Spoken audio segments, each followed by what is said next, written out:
வாழ்க வளமுடன். அருட்பேராற்றல் இரவும் பகலும் எல்லா நேரங்களிலும் எல்லா இடங்களிலும் எல்லா தொழில்களிலும் உறுதுணையாகவும் பாதுகாப்பாகவும் வழி நடத்துவதாகவும் நம் அனைவர் வாழ்விலும் அமையுமாக. நண்பர்கள் அனைவருக்கும் பாலாவின் இனிய வணக்கங்கள். இன்னைக்கு நம்ம பார்க்க போகிறது சனி பகவானுடைய வக்கர பலன்கள். இப்போ ரிஷப ராசி அன்பர்களுக்கு சனியோடைய வக்கரம் எந்த விதமான நன்மைகளை நம்மளுக்கு செய்யும் அல்லது சில பாதிப்புகளை தரும் அப்படிங்கிறத பற்றி பொது பலனாக பார்க்கலாம். இந்த பொது பலன் அப்படிங்கிறது நடக்கக்கூடிய தசாபுத்திகளுக்கு தகுந்த மாதிரி கொஞ்சம் நம்மளுக்கு மாறக்கூடிய வாய்ப்பு உண்டு. இப்போது இந்த சனி பகவான் 29/6/2024 அப்புறம் நம்மளுக்கு வக்கரம் அடைய போகிறார். கிட்டத்தட்ட 140 நாள் நம்மளுக்கு வக்கரத்தில் இருப்பார். இந்த சனியை நமக்கு ஏன் எடுக்கிறோம் அப்படின்னாக்கா, ஒரு தொழில் சம்மந்தப்பட்ட கிரகமும் கூட, கர்ம காரகனும் கூட. அப்போது சனியுடைய பார்வை, சனி எந்த இடத்துக்கு நம்மளுக்கு பார்வை நம்மளுக்கு அவர் செலுத்துகிறாரோ அந்த இடங்கள் நம்மளுக்கு பாதிக்கப்படும் சொல்லலாம். இப்போ வக்கரம் அடையும் போது நம்மளுடைய பிறந்த ஜனனகால ஜாதகப்படி சனி வக்கரமாக இருந்தால் நல்ல பலனும், நேர்கதியில் இருந்தது அப்படின்னா சில மாறுபட்ட பலன்களும் நம்மளுக்கு கொடுக்கும். அதன்படி இப்போது நம்மளுக்கு ரிஷபராசி அன்பர்களுக்கு எந்த மாதிரி பலன்களை கொடுக்கும் அப்படிங்கிற மாதிரி பார்க்கலாம். ரிஷபராசி அன்பர்களுக்கு இன்றைக்கி ராசிக்குள்ளேயே உங்களுக்கு குரு இருப்பார். இந்த சனியோடைய வக்கரம் அப்படிங்கிறது வயிறு சம்பந்தப்பட்ட பிரச்சனைகளும் நம்மளுக்கு கொடுக்கும். மனக்கவலைகளை கொஞ்சம் அதிகப்படுத்தும் அப்படின்னு சொல்லலாம். நம்முடைய புகழ், அடையாளம், மகிழ்ச்சி இது எல்லாமே ஒரு சிறு பகுதி நம்மளுக்கு குறைச்சி கொடுக்கும். இந்த சரியான தூக்கங்கள் இல்லாமல் போகிறது, தலைப்பகுதியில் சிறு பாதிப்புகளை நம்மளுக்கு ஏற்படுத்துறது, தேவையில்லாத குழப்பங்களுக்கு ஆட்படுத்துறது அப்படிங்கிறது சின்ன சின்ன தொந்தரவுகளாக இந்த சனி பகவான் நம்மளுக்கு கொடுப்பாங்க அப்படின்னு சொல்லலாம்.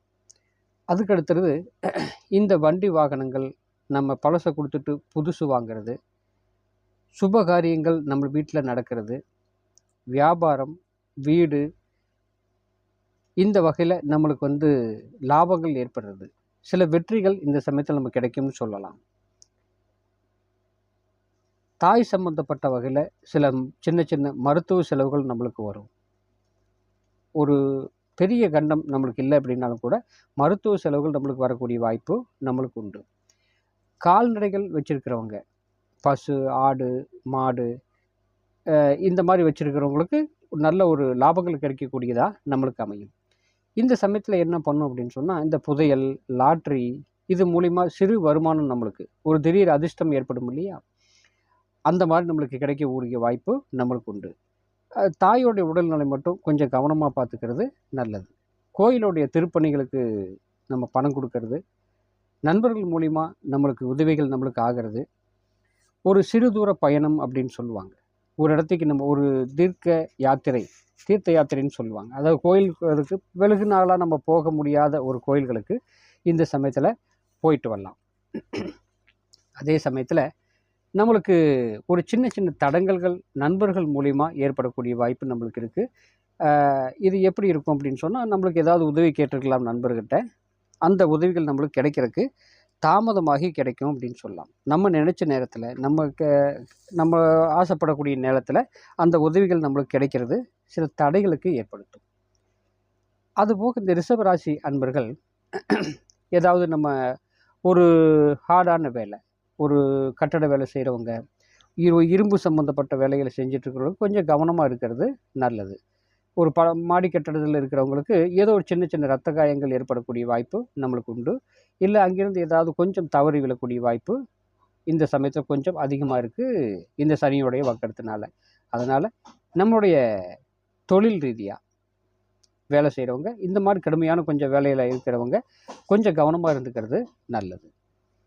உடல் நிலையில் சில தொந்தரவுகள் நம்மளுக்கு அது மூலிமா சில மருத்துவ செலவுகள் நம்மளுக்கு வரும்.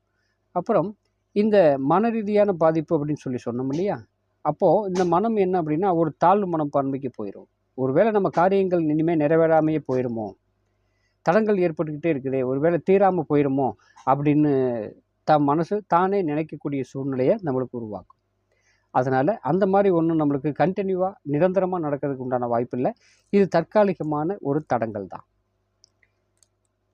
மனைவிகள் மூலியம், அதாவது மனைவி மூலியமாக சில வருத்தங்கள் ஏற்படக்கூடிய, சில மனஸ்தாபங்கள் ஏற்படக்கூடிய வாய்ப்பு உண்டு.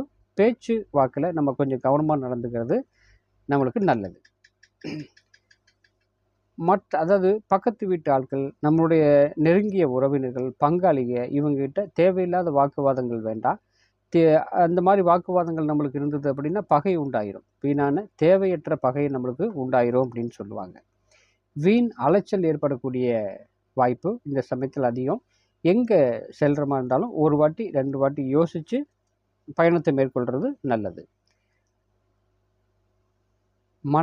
மனைவியோட உறவினர்கள், இவங்க சம்மந்தப்பட்ட வகையில் நம்ம கொஞ்சம் கவனமாக இருக்கலாம்.